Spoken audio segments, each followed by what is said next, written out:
Ang mga zebra ay galing sa pamilya ng mga donkeys at horses. Lahat ng mga zebra sa mundo ay matatagpuan lamang sa kontinente ng Africa. Sila ay itinuturing ng endangered o malapit ng maubos. Ang mga stripes sa katawan ng zebra ay unique.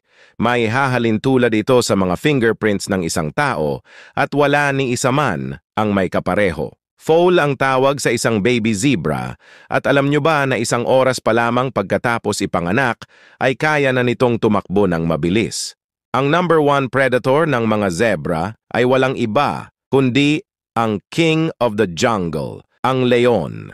Nakatutulong ang kanilang black and white stripes upang makamouflage nila ang kanilang sarili laban sa leon. Sila ay herbivore na nabubuhay sa pagkain ng iba't ibang damo, dahon at halaman at kaya din nilang tumakbo ng up to 65 kilometers per hour